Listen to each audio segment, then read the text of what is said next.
കാര്യമായിട്ടാണോ ഈ പറഞ്ഞത്? എന്താ?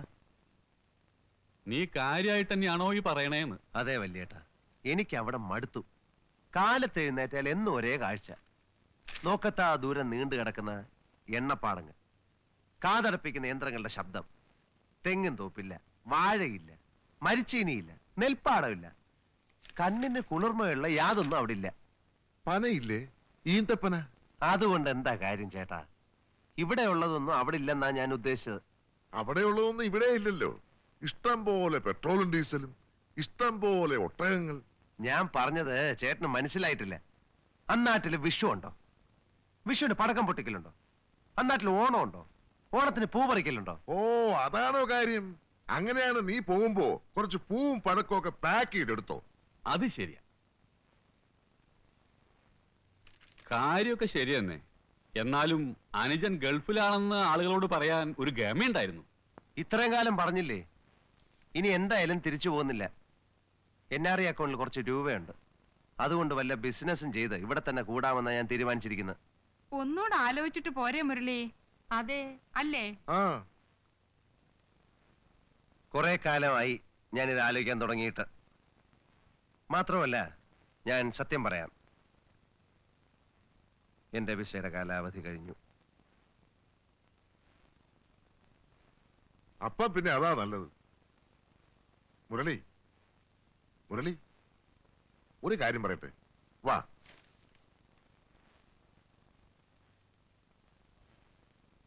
ഹലോ, പരിചയപ്പെടുത്തണ്ടല്ലോ, എന്റെ ഏറ്റവും പ്രിയപ്പെട്ട അനുജൻ മുരളീധരൻ. ഇത് സണ്ണി ലൂക്കോസ്, ഇത് ജോണി പാറക്കാട്. ഹലോ. ഇതെന്താ എല്ലാരും ഒരേ വേഷത്തിൽ, ഈ വളയും ജുബ്ബയൊക്കെ? ഞങ്ങൾ അബ്കാരികള് പൊതുവെ ഈ വേഷത്തിലാ. നീ 6-7 കൊല്ലം ഗൾഫിലായിരുന്നുകൊണ്ട് കേരളത്തിലെ സ്ഥിതികളെ കുറിച്ച് ശരിക്കും അറിഞ്ഞിട്ടുണ്ടാവില്ല. ഒരു അബ്കാരി കോൺട്രാക്ട് എന്ന് പറഞ്ഞാൽ ആരാ? രാഷ്ട്രീയക്കാർക്ക് വരെ ഞങ്ങളെ പേടിയാ. എന്തിന്? സർക്കാരിനെ താങ്ങി നിർത്തുന്നത് പോലും ഇന്ന് ഞങ്ങളാ. എനിക്ക് അറിയില്ലായിരുന്നു കേട്ടോ. ആ, നീ ഇരിക്കെ. ആ, അങ്ങോട്ടിരിക്കും.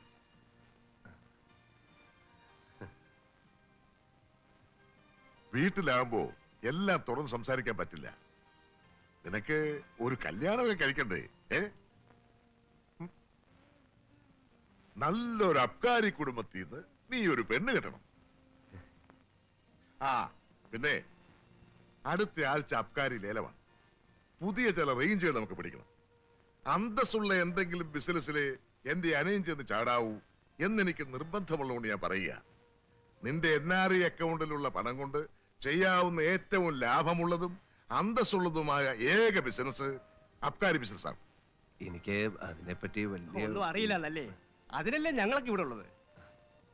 നീ ഒന്നും അറിയണ്ട, കണക്ക് നോക്കുക, ലാഭം വാങ്ങി പോക്കറ്റ് ഇടുക. അത് ചെയ്യാൻ ബുദ്ധിമുട്ടൊന്നുമില്ലല്ലോ. അതിന് ബുദ്ധിമുട്ടൊന്നുമില്ല. എന്നാലും മറ്റൊന്നും ആലോചിക്കാനില്ല. പക്ഷേ ഒരു കാര്യം, സംഗതികൾ പുരോഗമിക്കുന്നതുവരെ ഈ വിവരം പുറത്ത് ആരോടും പറയണ്ട. മുരളി, മുരളി, ആര്? ഹംസയാ? ഞാൻ മുരളിനെ അന്വേഷിച്ച് പുറത്തു പോയി തറഞ്ഞു. ഞാൻ ഈ സൈക്കിൾ എടുത്ത് കറങ്ങാത്ത ലോകല്ല. ക്ലബ്ബിൽ പോയി, വായനശാലയിൽ പോയി. ഇന്നലെ രാത്രി വന്നില്ലേ? ആ, ലേറ്റ് ആയി പോയി. നമ്മളമ്മ എത്ര ആളായിട്ടോ കണ്ടിട്ട്. താനങ്ങ് വയസ്സായല്ലോ. ആരാമത്തെ അല്ലസ്റ്റ. പിന്നെ പോലീസ് പിടിച്ച കാര്യമൊക്കെ പപ്പം പറഞ്ഞു കേട്ടോ. വന്ന് ഇറങ്ങണതിന് മുമ്പ് കാച്ചോ കള്ള സുവർ. വ്യാജ ടിക്കറ്റ് ഏതോ കള്ളന്മാർ അടിച്ചിറക്കി. അത് നമ്മളെ കയ്യിൽ വന്ന് വിട്ട്. ഞാനാണ് കുറ്റക്കാരൻ. ബസ്സിലെ ക്ലീനർ പണി ഒഴിവാക്കി ജാസ്തി പൈസ ഇട്ടാൻ ഇറങ്ങിയതാ. എന്നിട്ടിപ്പോ? ഇപ്പൊ ഞാൻ ഫ്രീയാ, യാതൊരു പണിയുമില്ല. പായ അന്വേഷിച്ച് കൊച്ചിയിലും കോയമ്പത്തൂരും ഇനി പോകാൻ ഒരു സ്ഥലം ബാക്കിയില്ല. അവിടെ നിക്കണം, നിന്നെ ഞാൻ അന്വേഷിക്കാം. നമുക്ക് പിന്നെ കാണാം. അവിടെ ചൂടായിട്ടൊരു ബിരിയാണി വെള്ളം മതി. ഇവിടെ വെള്ളം കൊടുക്ക. മേശം തുറക്കണോ? മേശ കൊടുക്കണോ? രണ്ടാമത്തെ മേശപ്പുറത്ത് 2 ചായയാണ് കേട്ടോ. ഇരിക്കണം സാറേ. ആ, നീയായിരുന്നോ? ജോലി തിരക്കായ എനിക്ക് പിന്നെ കണ്ണ് കാണില്ല. കുമാരൻ എന്നെയും കൊണ്ട് എവിടേക്കാ പോയത്? ചെറിയേട്ടൻ വലിയ ആളായല്ലോ വല്യേട്ടാ. പാർട്ട്നേഴ്സ് ഒക്കെ മിട്ടുമിട്ടുക്കന്മാർ, ജുബ്ബേ സ്വർണ്ണ വളയൊക്കെ ഇട്ട്. ആ, കാഴ്ചക്ക് കൊള്ളാം. ഞാനും അവരുടെ കൂടെ കൂടാമെന്ന് തീരുമാനിച്ചു. എന്ന് വെച്ചാൽ അബ്കാരി ബിസിനസ്സിൽ പാർട്ട്ണറാകാൻ തീരുമാനിച്ചോ? ആ, ചെറിയേട്ടനെല്ലാം നോക്കുമല്ലോ. എനിക്ക് റിസ്ക് ഇല്ല, പണം മാത്രം കൊടുത്താൽ മതി. സുഖം. നീ വന്നേ പറയട്ടെ. ഞാൻ നിന്റെ വലിയേട്ടനാണെന്നുള്ള വല്ല ബോധം നിനക്കുണ്ടോ? എന്താ വല്യേട്ടാ? ഒരു ബിസിനസ് തുടങ്ങാൻ പോകുമ്പോ മൂത്ത ആളോടല്ലേ ആദ്യം അന്വേഷിക്കേണ്ടത്? അല്ല കുമാരേട്ടൻ. എന്ത് കുമാരേട്ടൻ? നിനക്ക് ദുബായി പോകാൻ വേണ്ടി ആ മൊയ്ത് ഹാജിയുടെ കയ്യും കാലും പിടിച്ച് 500 രൂപ ഞാൻ വാങ്ങി തന്നപ്പോ എവിടെയായിരുന്നു ഈ കുമാരേട്ടൻ? ദുബായി പോയത് ആ 500 രൂപ കൊണ്ടല്ല വല്യേട്ടാ, 500 കൊണ്ട് ബോംബെ വരെയാ പോയത്. ആ പോട്ടെ പോട്ടെ, കണക്കൊന്നും ഞാൻ പറയുന്നില്ല. നീ എന്താ കുമാരന്റെ കൂടെ കൂടാൻ തീരുമാനിച്ചത്? കള്ള് കച്ചവടം. കൊള്ളാം. എടാ, നമ്മുടെ കുടുംബത്തിന്റെ അന്തസ്സിന് ചേർന്നതാണോ ആ കള്ള് കച്ചവടം? എന്റെ വല്യേട്ടാ, ഇന്ന് മന്ത്രിസഭയെ പോലും താങ്ങി നിർത്തുന്നത് ഈ അബ്കാരികളാണ്. മണ്ണാങ്കട്ട കാര്യം. അവൻ എന്റെ അനിയൻ തന്നെ. പക്ഷേ അവനെ പറ്റി നിനക്കൊന്നും അറിയില്ല. തമിഴ്നാട്ടിൽ നിന്ന് സ്പിരിറ്റ് കടത്തി പോലീസ് പിടിച്ചു.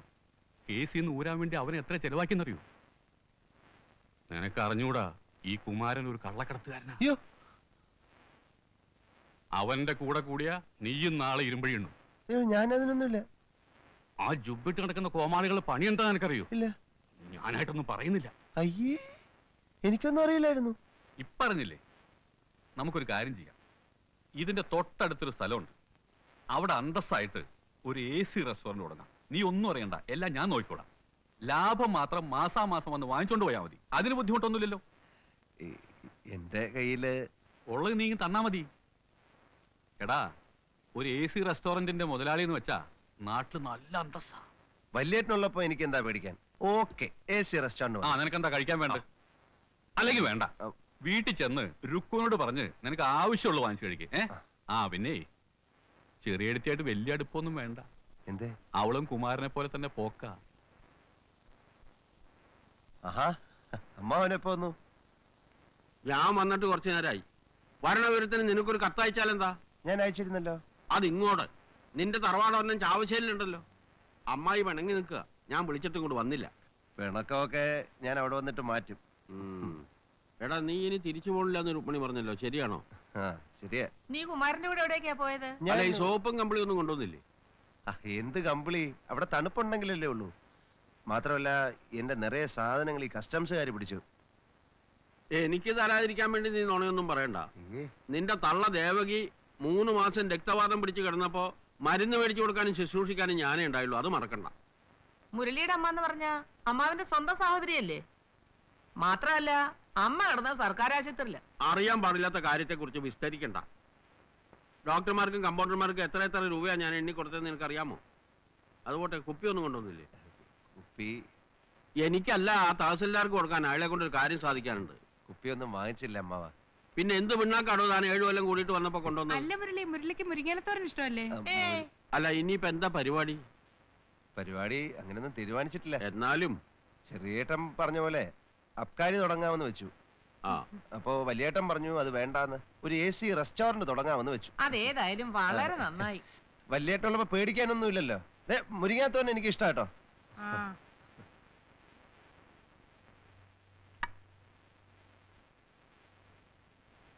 എന്താ?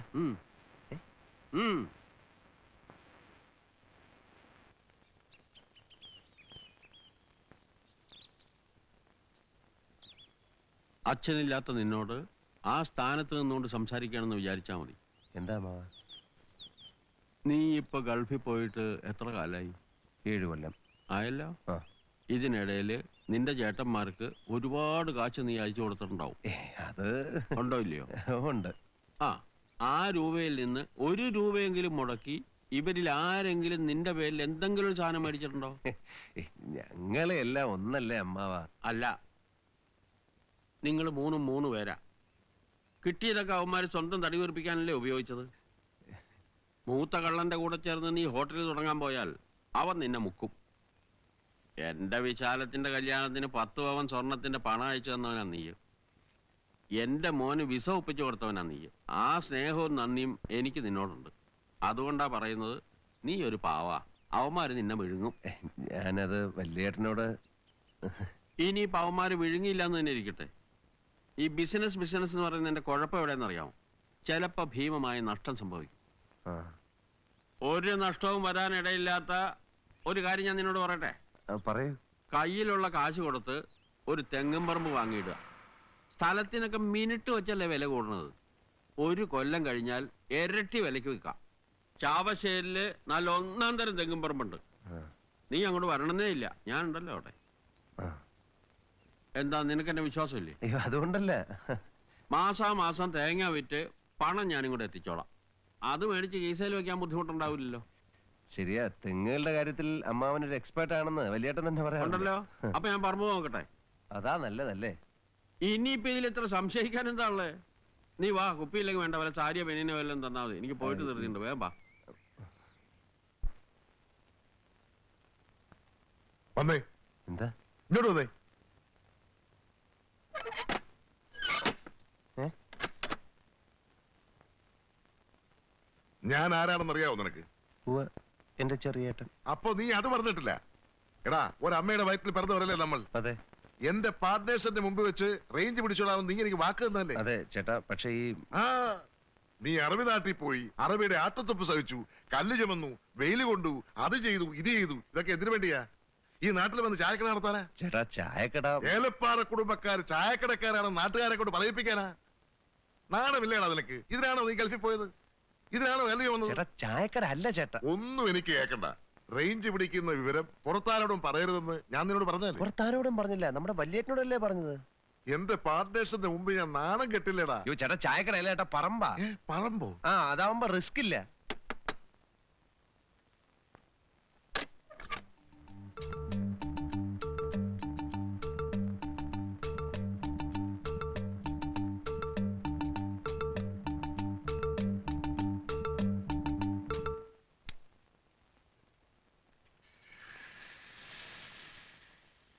എഴുന്നേറ്റിട്ട് ഞാൻ കിടക്കയെ തന്നെ ഇരിക്കുകയായിരുന്നു.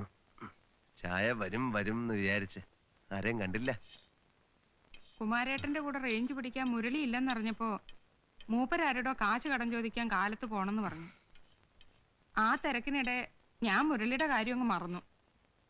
ചായ ദാ അവിടെ വെച്ചിട്ടുണ്ട്, എടുത്തു കുടിച്ചോളൂ.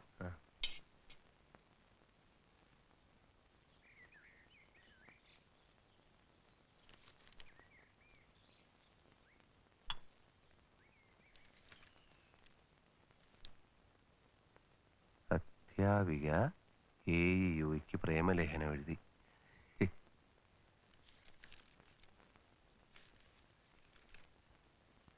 റൂട്ടടക്കം ബസ് വിൽപ്പനയ്ക്ക്. റൂട്ടടക്കം ബസ് വിൽപ്പനയ്ക്ക്. ചെട്ടിക്കാവ് അമ്പലക്കടവ് റൂട്ടിൽ ഓടുന്ന സ്ഥിരം പെർമിറ്റുള്ള ബസ് വിൽപ്പനയ്ക്ക്. താല്പര്യമുള്ളവർ ഉടൻ സമീപിക്കുക.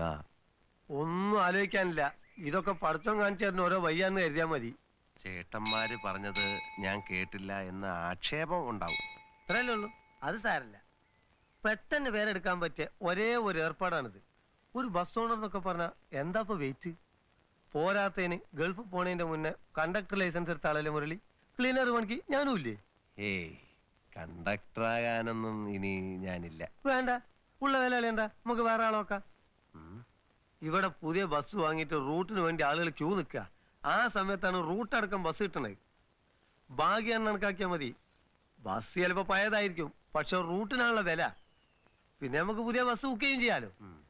എന്തായാലും നമുക്ക് ചെട്ടിക്കാവ് വരെ ഒന്ന് പോയി നോക്കാം അല്ലേ? പോയി നോക്കാം.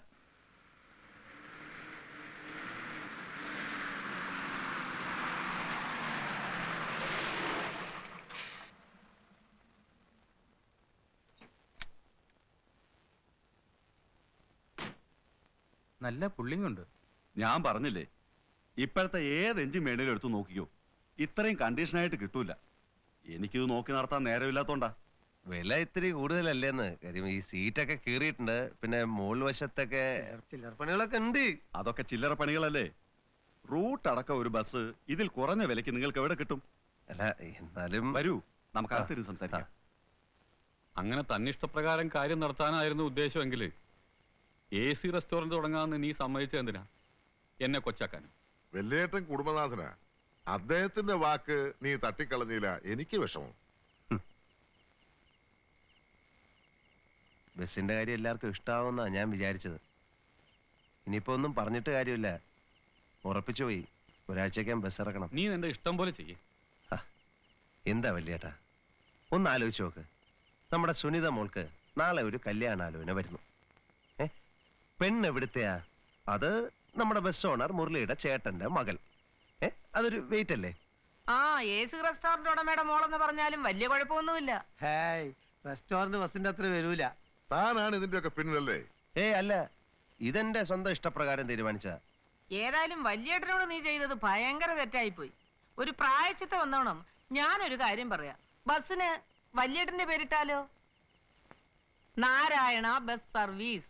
എന്താ? മഹാ ബോറാണ്. താൻ പോടോ. ഞങ്ങളുടെ വീട്ടുകാരത്തി തനിക്കെന്ത് കാര്യം? വീട്ടുകാരെയാണ് ഈ രണ്ടേട്ടന്മാരെ പേര് ഇരുന്നോട്ടെ. നാരായണകുമാര ഫാമിലി ട്രാൻസ്പോർട്ട് നാക്കിക്കാലി. ബാബുമോന്റെ കാല് കണ്ടതിന് ശേഷമാണ് ഇവിടെ എല്ലാ ഐശ്വര്യങ്ങളും ഉണ്ടായത്. ബാബുമോൻ ട്രാവൽസ് എന്നാക്കിയാലോ? അതെ, ഒരു ഓമനത്തോണ്ട്. ഇവിടെ ആദ്യമായിട്ടുണ്ടായ കുട്ടി സുനിതയല്ലേ? സുനിത മോൾ ട്രാൻസ്പോർട്ട് സർവീസ് എന്നായാലും കുഴപ്പമൊന്നുമില്ല. ഏയ്, ബസ്സിന് മനുഷ്യന്മാരുടെ പേരിടുന്നത് ശരിയല്ല. നമ്മുടെ കുടുംബം കരകയറിയത്, നമ്മുടെ കടങ്ങളൊക്കെ വീട്ടിയത്, ചേട്ടന്മാരൊക്കെ രക്ഷപ്പെട്ടത്. എന്തിന്? എനിക്ക് ഈ ബസ് മേടിക്കാനുള്ള യോഗം തന്നെ ഉണ്ടായത് എല്ലാം ഗൾഫിലെ പണം കൊണ്ടാണ്. അതുകൊണ്ട് ആരും എതിര് പറയരുത്. നമുക്ക് ഗൾഫ് മോട്ടോഴ്സ് എന്ന് പേരിടാം. അത് കലക്കി. മുന്തിയ പേര് ഗൾഫ് മോട്ടോഴ്സ്. ഹംസേ, ബോർഡിന്റെ വലിപ്പം കുറച്ച് കുറഞ്ഞു പോയില്ലേ? ബോർഡ് പിന്നെ ബസ്സിന്റെ അത്ര വലിപ്പുണ്ടാവും. ഒരു ബസ്സിന്റെ ഓഫീസിന് ഈ ബോർഡൊക്കെ തന്നെ ധാരാളം. ഒരു ബസ് ഇപ്പോ നാളെ അത് 4, 10, 50 ഒക്കെ ആയിക്കൊടുന്നില്ലല്ലോ. സഹായിക്കട്ടെ. അതെ.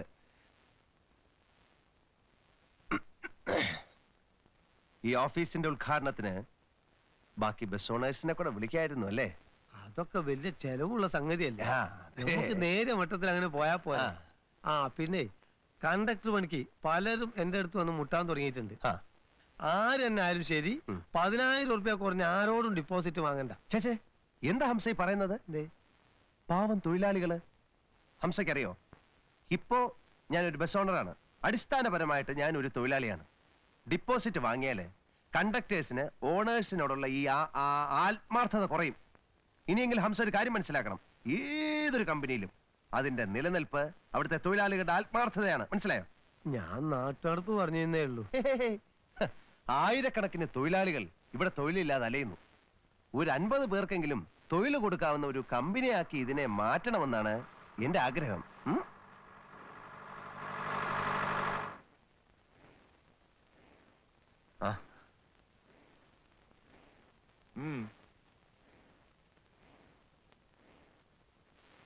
നിന്റെ ഇഷ്ടത്തിനനുസരിച്ച് നീ ബസ് വാങ്ങി. എന്റെ പാർട്ടിയേഴ്സിന്റെ മുമ്പ് ഞാൻ നാറി പോട്ടെ. ഒരു കാര്യം കൂടി ഞാൻ ചോദിക്കുകയാണ്. അതിൽ നീ തള്ളിക്കളയാണെങ്കിൽ ഇനി ഒരിക്കലും നിന്നെ ഉപദ്രവിക്കില്ല. കുമാരേട്ടൻ അത്രമാത്രം അന്യനായിട്ട് എന്നെ കാണരുത്. കാശും പണമൊന്നുമല്ല. എന്റെ പാർട്ട്നേഴ്സിന് വളരെ വേണ്ടപ്പെട്ട ഒരു ഡ്രൈവറും കണ്ടക്ടറും ഉണ്ട്. അവർക്ക് നീ ജോലി കൊടുക്കണം. പറ്റില്ലേ പറഞ്ഞു? അല്ല, ആത്മാർത്ഥതയും കഴിവും ഉള്ളവരാണെങ്കിൽ മിടുക്കന്മാരാണ്. എങ്കിൽ പ്രശ്നമൊന്നുമില്ല അല്ലേ? ഡ്രൈവർ എന്ന് പറഞ്ഞാൽ 20 വർഷം കുന്നിലും മലയിലും ട്രക്കോടിച്ച് തഴക്കവും പഴക്കവും വന്ന എക്സ് മിലിറ്ററി ഡ്രൈവർ ചാത്തുട്ടി.